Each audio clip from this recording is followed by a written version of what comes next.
Votre visage devient rouge quand vous mangez des aliments épicés ou quand vous buvez du vin.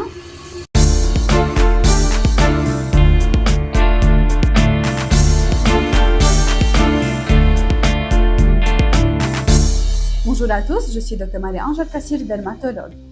La rosacée, c'est une dermatose faciale fréquente touchant principalement les adultes après 20 ans avec un pic à 45 ans. Donc, touche surtout les femmes ayant souvent un phototype qui est clair, un terrain de prédisposition génétique avec des facteurs environnementaux et climatiques. Donc, consommation d'alcool, le stress, l'aliment épicé, les boissons chaudes, changement brutal de température et des médicaments vasodilatateurs, un cosmétique occlusif et l'application des dermocorticoïdes et autres. Cliniquement, la teinte elle est médio-faciale avec l'aspect péribuccal et on ne voit pas de comédon ni de séborrhée. On a 3 formes et 4 stades pour la rosacée. Première forme, c'est la forme vasculaire, divisée en stade 1 et stade 2. Le stade 1, connu par les flushs paroxystiques, donc les bouffées vasomotrices, donc on a une poussée de rougeur paroxystique du visage et du cou avec sensation de chaleur sans signe systémique.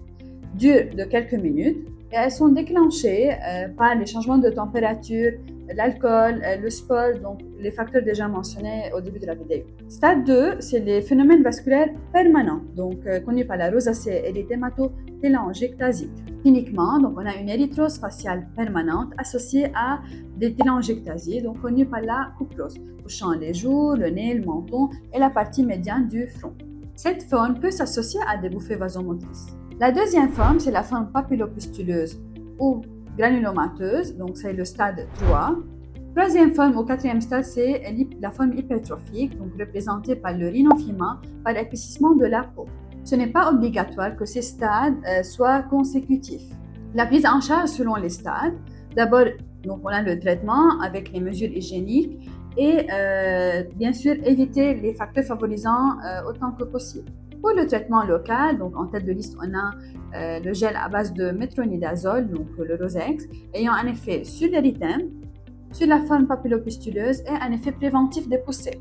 Il faut l'appliquer en petite quantité pour éviter la sécheresse importante, sans le pourtour des yeux et le pourtour buccal. Devant une forme papillopustuleuse, il y aura une indication aussi pour les cyclines avec un traitement. Pour Soolantra, c'est la crème à base de d'ivermectine 1%.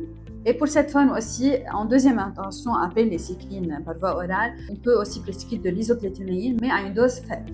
Autre molécule utilisée aussi pour la rosacée, donc on a l'acide azélaïque ayant un effet anti-inflammatoire.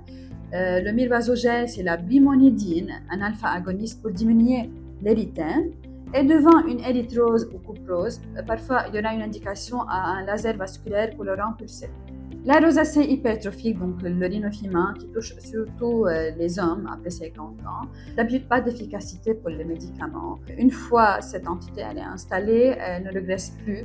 Parfois, on peut essayer avec le laser ablatif CO2 ou une chirurgie de décortication. La complication la plus fréquente pour la rosacée, c'est la rosacée oculaire. Donc, on peut avoir de la xérophthalmie avec risque de kératite, conjonctivite et blépharite. Donc, le traitement de référence, c'est les cyclines, avec des soins d'hygiène par des compresses chaudes et bien sûr en collaboration avec les ophtalmologues.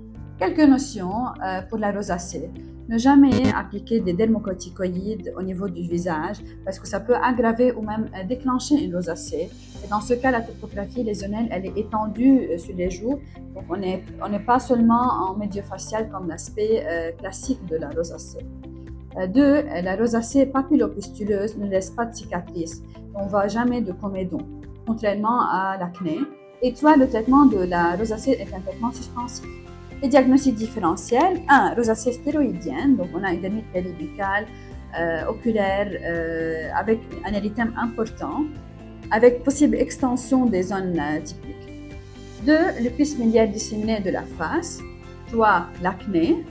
4. La dermite séborrhéique. La dermite périorale, la folliculite à gram négatif, la sarcoïdose et finalement la démodécie pustuleuse qui est caractérisée par un début qui est brutal contrairement à la rosacée et extension des lésions et des démangeaisons. Une petite parenthèse pour la rosacée de l'enfant. La rosacée, elle est chronique et récidivante chez l'enfant sous forme de papillopustules au niveau des joues, du menton, sur un fond érythémateux permanent, avec plus ou moins de télangiectasie et Devant cette entité, il faut rechercher aussi des antécédents familiaux. La manifestation oculaire est très importante chez l'enfant et même parfois grave. Le traitement pour la rosacée de l'enfant, donc aussi le métronidazole en gel, donc le Rosex, l'érythromycine, le Soolantra en crème, et plus ou moins les cyclines, mais à condition que l'enfant il est plus que 8 ans. Je vous remercie pour votre attention. N'oubliez pas d'aimer cette vidéo et abonnez-vous à ma chaîne. À bientôt pour un nouveau sujet.